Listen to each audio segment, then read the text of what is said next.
In this video, we're going to look at how to manage your personal finances during a crisis or a period of uncertainty.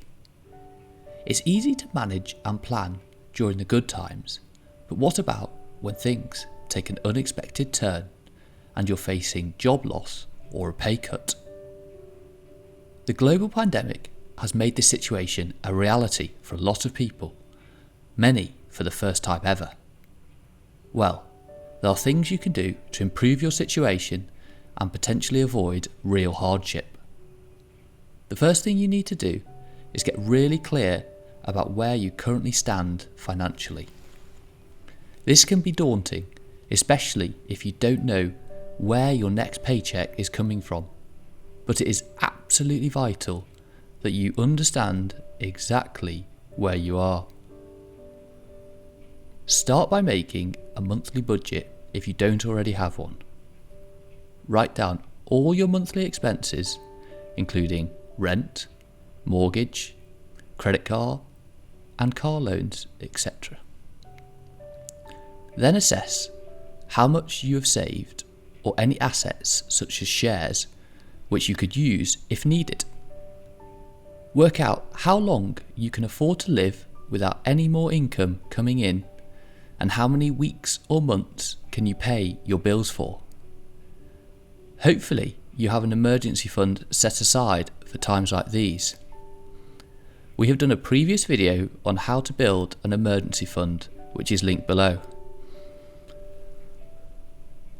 If you live with a partner, it's important to sit down and work this out with them so you're both on the same page. Step 2 is to create an emergency budget. Assess everything you are currently paying for and work out everything that could be cut out. The goal here is to prioritise your cash flow.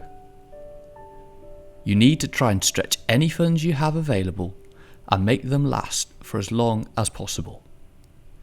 This might mean cutting out things such as Netflix subscriptions or gym memberships. Don't wait to implement this step. Take action right away. On average, it takes someone in the UK 3 months to find a new job, and in a recession this could be longer. It is better to plan for a worst case, as you could always start these services back up again at any time. Step 3. Many people in the UK do not have an emergency fund to fall back on. If you have very little saved, it is really important to start talking to people right away.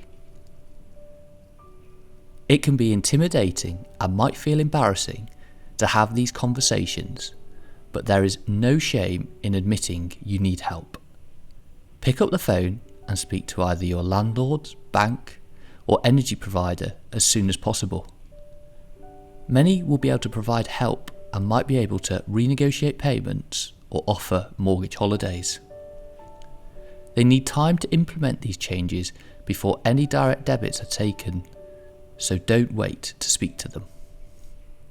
Step 4. Find out what support is available. You may be entitled to universal credit, business grants, or your local council may be able to help further. We'll leave some useful links down below. Even if you are still employed, it is useful to know what you are entitled to should your situation change. This will allow you to move much quicker in the unfortunate event that you lose your job. Step 5. If you still have a job but are fearful that you may lose it in the near future, there are a few things you can do. Firstly, although you may be distracted by the uncertainty of the current situation, it's important to try and prioritise your performance at work. You want to make yourself as valuable to the company as possible.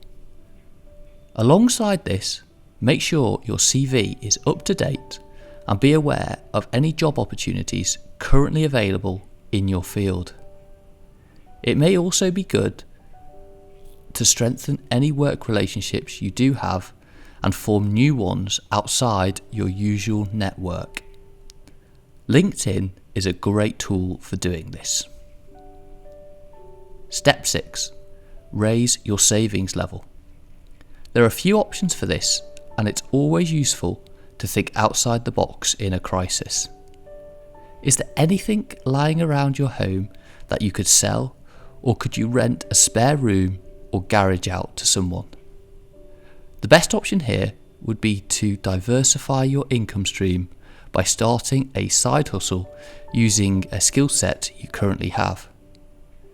Could you offer skills such as bookkeeping or coaching at the weekends? In the age of the side hustle, it's also worth considering taking on a second job, maybe one shift at the weekend or in the evenings somewhere.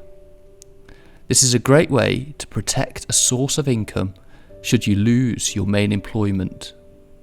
It's also a fantastic way to help you build an emergency fund for the future. 7. Use your time wisely. If you do have some spare time on your hands due to recent changes, it's a great time to educate yourself on personal finance. It's an area that most of us neglect until we are forced to look at it. Don't blame yourself if this is you. Instead, try and use this as a great opportunity to learn.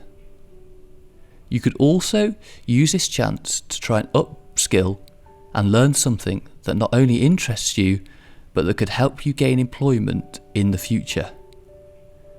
There are loads of free courses online, from coding to marketing, from the likes of Khan Academy, YouTube, Coursera, and even Udemy. A good book to read to hear about ideas for preparing to find new jobs is Future Fit by Andrea Clark, which talks about showing your talent in a world of innovative technology and not to fight against it. Lastly, look after your mental and physical health during this time. Recessions can be devastating for people's lives, and it is important that taking care of yourself comes first. Reach out to family and friends for support. We will also leave some links down below to some fantastic organisations that will be able to help.